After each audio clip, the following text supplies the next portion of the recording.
குரு பிரம்மா குரு விஷ்ணு குரு தேவோ மகேஸ்வரக குரு சாட்சாத் பரபிரமம் தஸ்மை ஸ்ரீ குருவே நமக. ஓம் ஸ்ரீ ராஜகணபதி ஐயனே போற்றி போற்றி. ஓம் ஸ்ரீ லோபாமுத்திரை சமேத ஸ்ரீ அகத்தியர் ஐயா போற்றி போற்றி. குரு அருள் ஆஸ்ட்ரோமுத்து உங்களோடு. இன்றைய பதிவில் கிரகங்களின் காரகத்துவங்கள் அப்படிங்கிற வரிசையில் ராகு பகவானின் காரகத்துவங்களை பார்க்க இருக்கின்றோம். ராகு பகவான் ஒரு அற்புதமான கிரகம். இந்த அற்புதமான கிரகம் அப்படிங்கிற எல்லா பதிவுலையும் சொல்லிட்டு வருவேன். அதுக்கு காரணம் என்ன அப்படின்னாக்கா, ஒவ்வொன்றும் ஒரு தனித்துவம், ஒரு ஆளுமை பெற்ற கிரகங்கள்.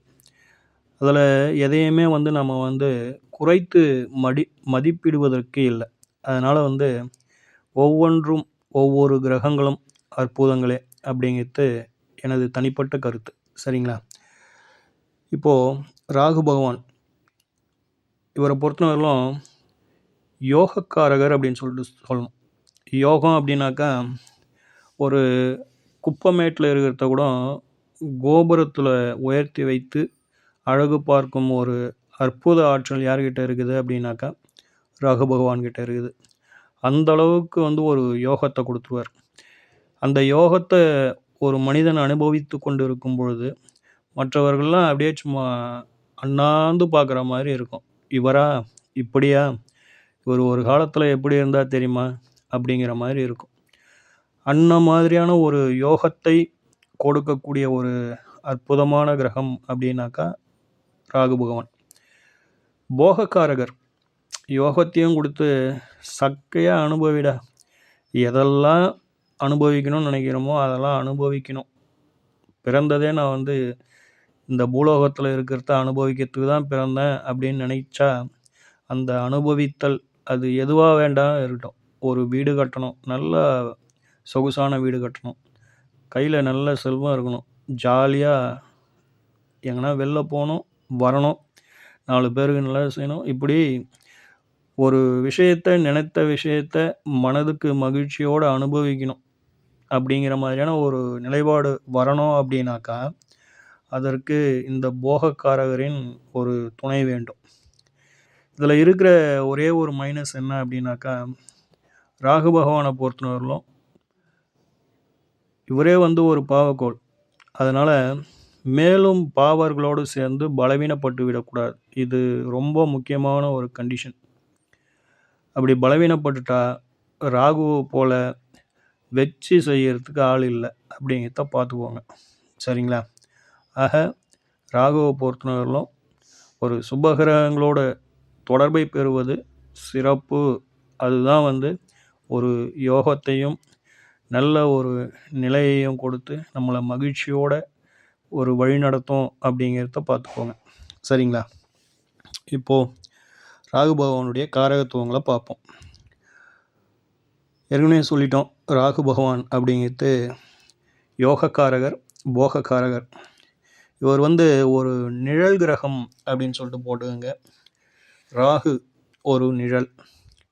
அடுத்ததாக ராகு பகவான் வக்ர கிரகங்க. எப்போதுமே தன்னிலையில் இருந்து மாறுபட்ட தன்னிலை. அதாவது எல்லாரும் முன்னோக்கி செல்வாங்க அப்படின்னாக்கா, ராகு பகவானும் கேது பகவானும் பின்னோக்கி நகர்வது அப்படிங்கிற மாதிரியான ஒரு நிலைப்பாடு. அப்போது தன்னிலையில் இருந்து மாறுபட்ட தன்மை அப்படிங்கிற மாதிரியான ஒரு நிலைப்பாடு. இதை எழுதிக்கோங்க. சரிங்களா? இந்த 4 விஷயங்களும் எப்பயுமே ராகு பகவானை நினச்சா மைண்டில் இருந்துக்கிட்டே இருக்கணும். இப்போது பாஷை அப்படின்னு போட்டு அந்நிய பாஷை, அதாவது அந்நிய பாஷையிலே அந்நியர்கள் அப்படின்னு சொல்லும்போதே இது இந்து சமுதாயத்தை குறிக்கல, முஸ்லீம் சமுதாயத்தை ராகு பகவான் குறிக்கிறார் அப்படிங்கிறது தான் பரவலாக ஜோதிடத்தில் சொல்லப்படும் ஒரு கருத்து.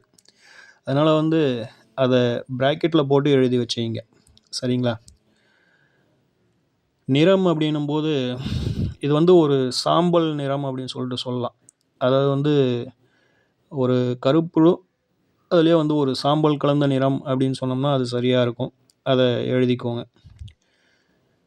பிணி அப்படின்னு எடுக்கும்பொழுது பித்தம், திக்கு தென்மேற்கு, குணம் குரூரர், ரத்தினம் கோமேதகம், தானியம் உளுந்து, புஷ்பம் மந்தாரை, சமித்து அருகு, சுவை புளிப்பு, உலோகம் கருங்கல், தேவதை பத்ரகாளி, துர்க்கை. அதாவது வந்து ஒரு உக்கிரமான தெய்வங்களை, பெண் தெய்வங்களை இது வந்து சொல்லலாம் அப்படிங்கிற மாதிரியான ஒரு அமைப்பு. வஸ்திரம் கருப்பு, க்ஷேத்திரம் காலாஸ்திரி. நியூமராலஜியில் ராகு பகவானுக்கு கொடுக்கப்பட்ட எண் அப்படின்னு பார்த்தோம்னா 4ஆம் நம்பர் 4 அப்படின்னு சொல்லிட்டு போட்டுக்குங்க. இப்போது கீழே அப்படியே சொல்கிறது அப்படியே எழுதிக்கோங்க. யோகம், போகம், அந்நியம், பிரம்மாண்டம். பிரம்மாண்டம் அப்படின்னாக்கா இதுக்கு முன்னாடிலாம் வந்து இயக்குனர் சங்கரை தான் சொல்லுவாங்க. அதாவது வந்து கற்பனையே நம்ம பண்ணி பார்க்க முடியாது. அந்த அளவுக்கு வந்து ஒரு வித்தியாசங்களையும் ஒரு பிரமிப்பையும் கொடுக்கக்கூடிய ஒரு அமைப்பு அப்படிங்கிறது சரியாக இருக்கும். இந்த பிரம்மாண்டம் அப்படிங்கிறதுக்கு பிரமிப்பு, அப்படியே வாயை பொளந்து பார்க்கணும் அப்படிங்கிற மாதிரியான ஒரு நிலைப்பாடு அப்படிங்கிறத பார்த்துக்கோங்க. இதை வந்து இன்னும் நம்ம பன்மடங்கு ஆக்குதல் அப்படின்னு சொல்லிட்டு சொல்லலாம். பன்மடங்கு ஆக்குதல் அப்படின்னும்பொழுது இந்த உளுந்தெல்லாம் ஊற வச்சேன்னு வச்சிங்க, அது என்ன ஒரு ஆழாக்கு 2 ஆழாக்கு அப்படி ஊற வச்சோம் அப்படின்னாக்கா, அதை ஊற வச்சு அரைச்சோம் அப்படின்னாக்கா அந்த மாவு உபரிவிதமாக ஆகும். அந்த ஒரு நிலைப்பாடு தான் இதனுடைய தன்மை அப்படிங்கிறத புரிஞ்சுக்கோங்க. சரிங்களா? அடுத்ததாக ராகுவை பொறுத்தவரையிலும் ரொம்ப நீளங்க. இருக்கிறதுலே நீளம் அப்படின்னு சொன்னோம்னா ராகு தான். ராகுவின் ஒரு ஆளுமையில் ஒரு இடம் வாங்கணும் அப்படின்னாக்கா அப்படியே நீட்டாக இருக்கும், அகலம் இருக்காது. அதே போல் வந்து இதுக்கு உதாரணமாக சொல்லணும் அப்படின்னாக்கா தண்டவாளங்களை சொல்லலாம். தண்டவாளங்கள்லாம் அப்படியே நீட்டாக போகும், அகலம் இருக்காது. நேஷ்னல் ஹைவேஸை சொல்லலாம். இப்படி நீளமான அனைத்தும் ராகு பகவான் அப்படிங்கிறத மைண்டில் ஃபிக்ஸ் பண்ணிங்க. ராகு அப்படிங்கிறது வந்து சர்ப்பம் அப்படின்னு சொல்லிட்டாங்க. அப்போது அந்த சர்ப்பமானது தோல் உரிக்கும் தன்மையை கொண்டது. இது உங்கள் எல்லாருக்கும் தெரியும். அதனால் இந்த தோல் உரிக்கும் தன்மை கொண்ட அனைத்துமே வந்து ராகு பகவான் அப்படிங்கிறத பார்த்துக்கோங்க. அப்படி சொல்லணும் அப்படின்னாக்கா தோலை உரித்து கறி வெட்டுறவங்க இந்த மாதிரி, சரிங்களா? அப்படியான ஒரு நிலைப்பாடுகள் எல்லாம் ராகு பகவான். உதாரணமாக நெல்லுக்கு வந்து நம்ம உண்ணணும் அப்படின்னாக்கா அதனுடைய தோலை நீக்கணும். அப்போது ரைஸ் மில்லு. இந்த வேர்க்கடலையை நம்ம வந்து மல்லாட்டன்னு சொல்லுவாங்க, ஒரு சில இடங்களில் வேர்க்கடலைன்னு சொல்லுவாங்க. அதை வந்து நம்ம எண்ணெயாக எடுக்கணுன்னாக்கா அதை வந்து தோலை உரிக்கணும். அதுக்கு வச்சு ஒரு அரவை மில்கள்லாம் வச்சுருப்பாங்க. இது போன்று எதெல்லாம் நம்ம வந்து தோலை உரிக்கிறோமோ அதெல்லாம் வந்து ராகுவின் காரகத்துவம் அப்படிங்கிறத பார்த்துக்கோங்க. பொதுவாக ராகுவை பொறுத்தவரையிலும் பாம்பு, சர்ப்பம் அப்படின்னு சொல்லிட்டாங்க.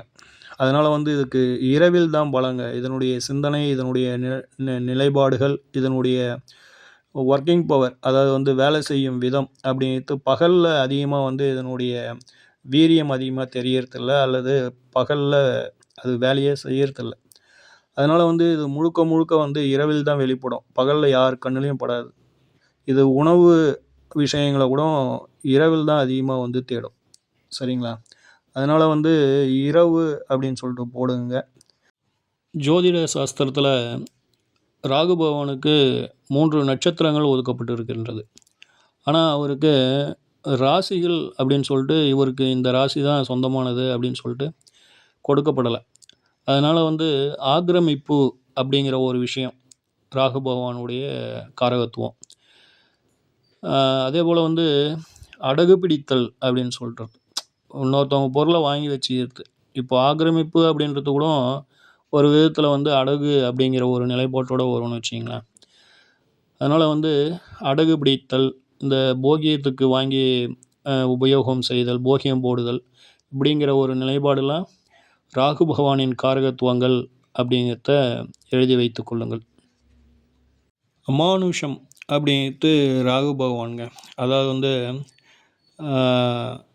எப்படி சொல்கிறது, இந்த ஒரு சிலர்லாம் வந்து இந்த அருள் அருள் சாமியை வந்து ஆடுற மாதிரியான ஒரு நிலைப்பாடெலாம் பார்த்துருப்பீங்க. இந்த மேளம் கொட்டினாக்கா அல்லது பம்பை உடுக்கை இது போன்ற சத்தங்களை கேட்கின்ற பொழுது அவங்க தன்னை அறியாமல் அவங்க வந்து தன் நிலையில இருந்து மாறிடுவாங்க.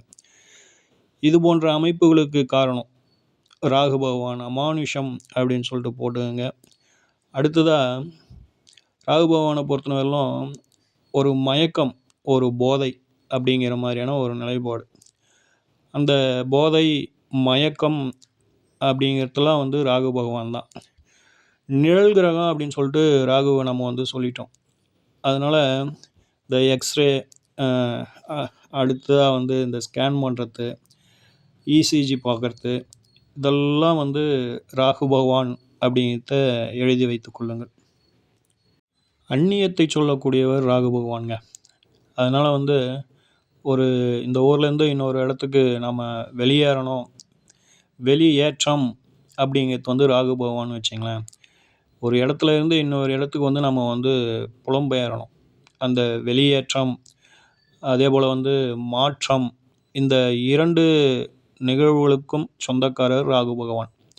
ஒரு வெளிநாட்டுக்கு போகணும், இங்கேருந்து அங்கே வெளில போகணும், நம்ம நாட்டிலேருந்து வெளியேறணும் அப்படிங்கிற மாதிரிலாம் இருப்பது ராகு பகவான். உள்ளிழுப்பது அப்படிங்கிறது வந்து கேது பகவான். அதனால் வந்து முடிஞ்ச அளவுக்கு வந்து நீங்கள் இந்த ஒரு கம்பெனியில் வேலை செஞ்சிட்ருக்கீங்க, அந்த கம்பெனியை விட்டு நான் வந்து வெளியேறணும், எனக்கு ரிலீஃப் வேணும் அப்படின்லாம் யாராவது ஒரு சிந்தனையில் இருந்தீங்க அப்படின்னாக்கா, முடிந்தவரை ராகு காலத்தில் உங்களுடைய ரிசைனிங் லெட்டரை எடுத்துன்னு போயிட்டு கொடுத்து பாருங்கள். அதனுடைய நிலைப்பாடு எப்படி இருக்குதுன்னு பாருங்கள். ஒரு சூப்பராக வந்து இது வந்து சக்ஸஸ் ஆகும். சரிங்களா? ராகு பகவானுடைய நட்சத்திரங்கள் அப்படிங்கிறது காற்று ராசிகளில் தான் இருக்கும். இந்த காற்று ராசிகள் அப்படிங்கிறது வந்து காற்று ராசிகள் இருக்குது அப்படின்பொழுது, அந்த காற்று அப்படிங்கிறது ஒரு பொருளை நம்ம இங்கே செய்கிறோம் அப்படின்னா அது காற்று வாக்கில் மற்றவங்களாம் ஸ்மெல் பண்ணுற அளவுக்கு, அதாவது வந்து எங்கேயோ சமைக்கிறாங்கப்பா, எங்கேயோ ஒரு அசைவம் சமைக்கிறாங்க, அல்லது எங்கேயோ ஒரு இடத்துல வந்து பேக்கரி இருக்குது, இப்படி நம்ம வந்து எங்கேயோ செய்வாங்க. ஆனால் அதை ஒரு 10 அடி 15 அடி தூரத்துலேருந்தே நம்ம வந்து அந்த சுவாசத்தின் மூலயமா நம்ம வந்து அதை வந்து உணர்ந்துருவோம். அப்போது ஒரு இடத்துல இருக்கிறத இன்னொரு இடத்துக்கு அது வந்து பரப்புது அப்படிங்கிற மாதிரியான ஒரு நிலைப்பாடு. அதனால் வந்து பரப்புதல் அப்படிங்கிறது ராகு பகவான் அப்படிங்கிறத எழுதி வைத்து கொள்ளுங்கள்.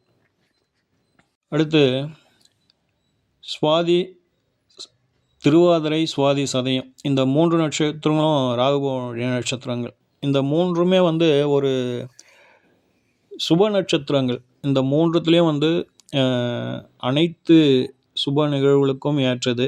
குறிப்பாக சுவாதி நட்சத்திரம் அப்படிங்கிறது வந்து புத்திரப்பேருக்கு பெருமளவு வந்து நமக்கு வந்து கை கொடுக்குது அப்படிங்கிறது ஒரு கூடுதல் தகவல். அதனால் வந்து ராகு பகவானின் நட்சத்திரங்கள் சுப நட்சத்திரங்கள் அப்படின்னு சொல்லிட்டு எழுதி வைத்து கொள்ளுங்கள். பிணிகள் அப்படின்னு எடுத்துக்கிட்டோம் அப்படின்னாக்கா, சுவாச பிரச்சனை, அப்புறம் ஸ்கின் அலர்ஜி, அதுக்கு அடுத்ததாக இவரை பொறுத்தவரையிலும் இவர் ஆண் கிரகங்களோடு சேருகின்ற பொழுது, இந்த ராஜகிரகங்கள் என்று சொல்லுவாங்க இல்லைங்களா, சூரிய பகவான், அடுத்ததாக செவ்வாய் பகவான், குரு பகவான், இந்த மூவரின் கூட்டணியோடு இவரும் சேர்ந்துட்டாரு அப்படின்னாக்கா, அது வந்து உயிர்கொல்லி நோய்களை கொடுத்துடுது அப்படிங்கிற மாதிரியான ஒரு நிலைப்பாடு. அதனால் வந்து பெரும்பாலும் ராகு பகவான் மேலும் மேலும் பாவர்களோடு சேராமல் இருப்பது சிறப்பு. சரிங்களா? ஏன் இப்படி சொல்கிறோம் அப்படின்னாக்கா, முறையற்ற அப்படின்ற ஒரு வார்த்தை இருக்குது இல்லைங்களா, அந்த முறையற்ற அல்லது இந்த சமூகம் அங்கீகரிக்காத அல்லது ஒரு குலம், கோத்திரம் அதற்கு எதிராக செயல்படுகின்ற அப்படிங்கிற அமைப்புகளுக்கு எல்லாத்தையும் இவர் வந்து கொடுத்துருவார். அதாவது வந்து என்னடா இப்படி பண்ணிட்டியே அப்படிங்கிற மாதிரி, அதாவது வந்து சண்டாளன் அப்படின்னு சொல்லிட்டு சொல்லுவாங்க இல்லைங்களா, இப்படி பண்ணிட்டியடா சண்டாளா அப்படின்னு ஒரு வார்த்தை வரணும்டா அப்படின்னாக்கா, அங்கே வந்து ராகு இருப்பார் அப்படிங்கிறத பார்த்துக்கோங்க. இது இந்த வார்த்தையை வந்து அவ்வளோ சீக்கிரத்தில் வந்து எல்லாராலையும் வந்து ஏற்றுக்கொள்ள முடிவதில்லை. என்னடா இது இப்படி செஞ்சிட்டியே, இதெல்லாம் நம்ம தகுதிக்கும் தராதரத்துக்கும் சரியானதா அப்படிங்கிற மாதிரியான ஒரு நிலைப்பாட்டை கொடுத்து விடுகின்றது அப்படிங்கிறது ஒரு கருத்து. மெலிந்த அப்படின்னு சொல்லிட்டு சொல்லுவோம் பார்த்தீங்களா? மெலிந்த அப்படின்னாக்கா, ரொம்ப இந்த முருங்கை குச்சி மாதிரிலாம் இல்ல. முருங்கக்காய் மாதிரி அப்படின்லாம் யோசிக்காதீங்க. பார்த்தா அப்படியே வந்து ஸ்லிம்மா இருப்பாங்க. ஆனா ஹைட்டா இருப்பாங்க. அவங்களுக்கெல்லாம் பார்த்தோம்னா அந்த சதையே பிடிக்காது. ஒரு சிலருக்குலாம் பார்த்தோம்னா அந்த உடம்புல சதையே அந்த அளவுக்கு வந்து பிடிக்காது. ஆனா ஸ்லிம்மா இருப்பாங்க. பார்க்கறதுக்கு அப்படியே பார்த்த மாதிரியே இருப்பாங்க அப்படிங்கிற மாதிரியான ஒரு அமைப்புலாம் ராகு பகவான் குடுக்குறது தான்.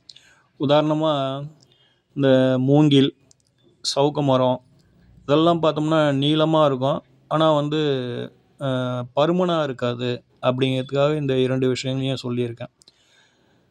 அதேபோல வந்து இந்த ஏணி இதெல்லாம் செய்றாங்க பார்த்தீங்களா? ரொம்ப உயரமான ஒரு மர சாமான்கள். இது போன்ற அமைப்புலாம் அதாவது வந்து உயரம், நீளம் அப்படிங்கிறதெல்லாம் வந்து மைண்ட்ல ஃபிக்ஸ் பண்ணி வச்சுக்கிங்க. அதில பார்த்தோம் அப்படின்னாக்கா, அந்த உயரத்திலயும், அந்த நீளத்திலயும் பார்த்தோம்னா, அந்த ராகுவின் காரகத்துவம் இது ராகு தான் அப்படிங்கிற மாரியான ஒரு மனோநிலையை நமக்கு வந்து குடுக்கும். அதுபோன்ற அமைப்புகள் அனைத்தும் அ ராகு பகவான். உரிக்கின்ற அ அமைப்புகளை பெற்ற அனைத்தும் ராகு பகவான். உதாரணமா பலாப்பழம், வாழைப்பழம், வேர்க்கடலை, நெல்லு இத வந்து உரிச்சா தான் நம்ம வந்து எதனா ஒண்ணு செய்ய முடியும். உபயோகப்படுத்த முடியும். அப்படிங்கிற மாரியான ஒரு நிலைப்பாடு. அந்த வகையில வந்து தோல் தோல உரிச்சு அதுக்கப்புறம் வந்து பெல்ட் செய்வாங்க, ஷூ செய்வாங்க, பேக்ஸ் செய்வாங்க. இந்த மாதிரியான ஒரு நிலைப்பாடு. அந்த ஒன்றை பிரித்து அதுக்கப்புறம் வந்து அதிலேருந்து எதனா ஒன்றை உருவாக்குதல் அப்படிங்கிற மாரியான ஒரு நிலைப்பாடுன்னு வச்சுக்கங்களேன். இத நல்லா ஒரு முறைக்கு 2 முறை உள்வாங்கி அப்படியே மனசுல நிறுத்தி அப்படியே சிந்திச்சு பாருங்க. நீங்களும் வந்து கொஞ்சம் சிந்தியுங்கள் அப்படிங்கிறது நம்மளுடைய பரிந்துரை. சரிங்களா?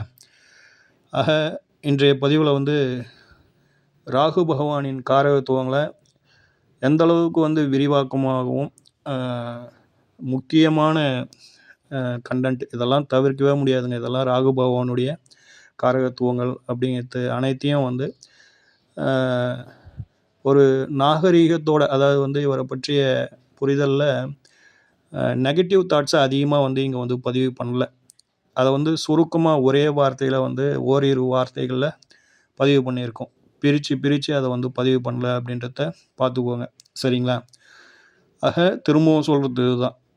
ராகு பகவானை பொறுத்தவரை பா பாவர்களோடு சேர்ந்து மேலும் பலவீனப்பட்டு விடக்கூடாது. சுபர்களோட தொடர்பில் இருப்பது சிறப்பு. அதுவே வந்து ராகு பகவான் தரும் யோகக்காரகர் அப்படிங்கிறதுக்கான நிலைப்பாடு அப்படிங்கிறத பார்த்துக்கோங்க. ஓம் ஸ்ரீ ராஜகணபதி ஐயன் அருளோடும், ஓம் ஸ்ரீ லோபாமுத்திரை சமேத ஸ்ரீ அகத்தியர் ஐயாவின் ஆசியோடும் அனைவருக்கும் வாழ்வில் நலமும் வளமும் கிடைக்கப் பெற்று ஆனந்தமும் மகிழ்ச்சியும் என்றென்றும் நிலைத்திருக்கட்டும். வாழ்க வளமுடன், வாழ்க பல்லாண்டு. நன்றிகள், வணக்கம்.